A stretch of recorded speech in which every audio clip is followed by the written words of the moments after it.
Hey, it's Laura Whitelaw here from Overwhelmed to Empowerment and laurawhitelawcoaching.com. Thanks very much for visiting my channel and welcome back for those of you who've been here before. So I have a question for you today. Is visualization part of your daily routine? If not, here are some tips to help incorporate this awesome success technique into your day. Close your eyes and take a few minutes to consciously relax your body and your breathing. Begin visualizing an outcome that you want, which could be a successful sales call, a new car that you're lusting after, or a luxury vacation.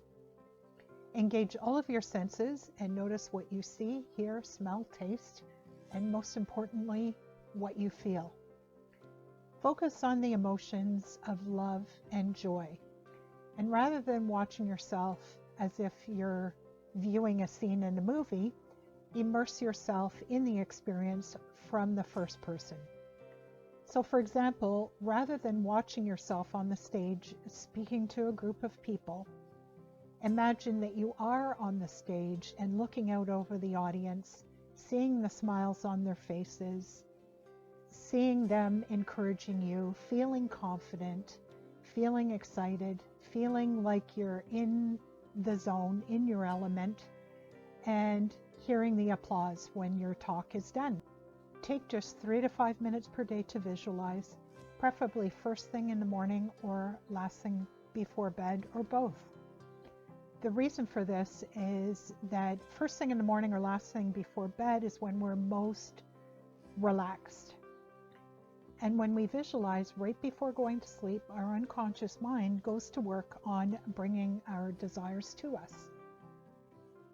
So then you're likely to wake up the next morning with some sort of inspiration to write a blog post, make a phone call, record a video, or some other flash of inspiration. The inspiration might not make sense to you at the time, but it's likely a step along the path to achieving your goals, and it'll make sense at a later time. But a couple of key reasons why people fail at conscious creation and visualization is a lack of clarity and a lack of consistency.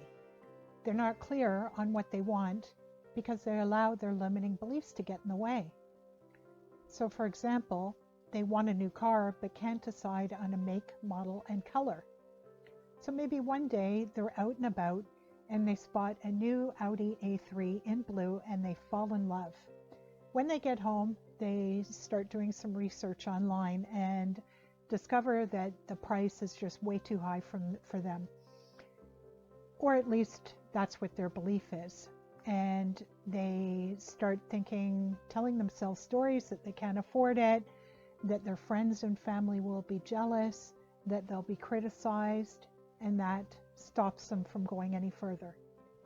So then they start contemplating other car options. Maybe they start looking at Toyota Corollas or Honda Accords, but they can't decide because the Corolla and the Accord are not really what they want in the first place.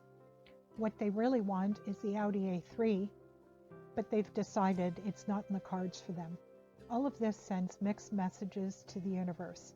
So be really clear on what it is you want, make a decision, and forget about the how.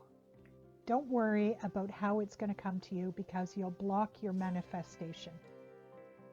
One of the best ways to do that is to work on releasing limiting beliefs you have about your desires.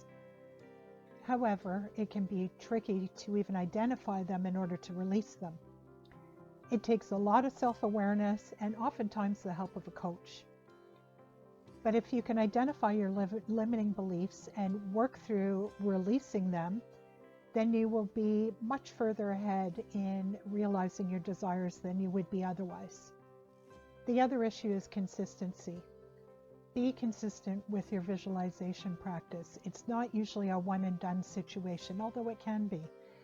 But typically, you will need to practice your visualization for a week, month, or sometimes even years before you achieve your goal.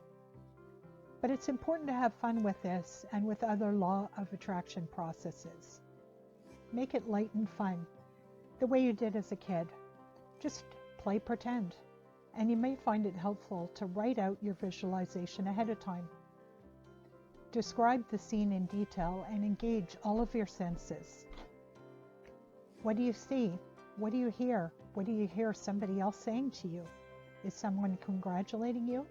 Is there music playing? Do you taste or smell anything? And most importantly, how do you feel? Joyful, accomplished, peaceful, grateful, relief, security?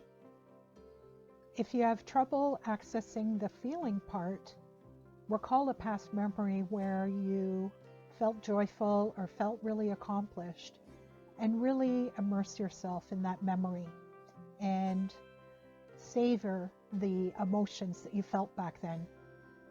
Practice those feelings and then recall those emotions again when you're visualizing your goal or desire. And as you go about your day, remember to act as if your desire is already here. So if you want to get a new car, you can imagine the car sitting in your driveway as you leave the house. And when you get into your current car, look out over the steering wheel and imagine it's the color of the car you desire. And then when you're driving around, if you spot your dream car, just claim it. And you might say something like, "Hey, there's my new car." Now, I've had clients tell me that they have trouble with visualization. If that's you, here's an exercise that can help you strengthen your visualization muscle. Go to the fridge and take out some juice or milk or something else that you enjoy drinking. Pay attention to each step as you do this. Then sit down, close your eyes, and run through the scene again in your mind's eye. Notice the sound of the fridge opening and the sound of the drink pouring into the glass and the sound you make while you're drinking. Notice the color of the drink and the shape of the glass. And notice how the drink feels and tastes as it touches your lips and travels down your throat, as well as the relief and satisfaction you feel with quenching your thirst. Do this daily for at least a week, and then apply this technique to any other desire that you have. By then, you should be pretty accomplished at visualization. In a future video, I'll be talking about how you can identify and release limiting beliefs that are holding you back from your desires. I hope you found this video helpful. Thank you very much for watching. If you want more content like this, make sure you hit the subscribe button and the bell notification so you'll be notified the next time I post a new video. Thanks again for watching and have an awesome day.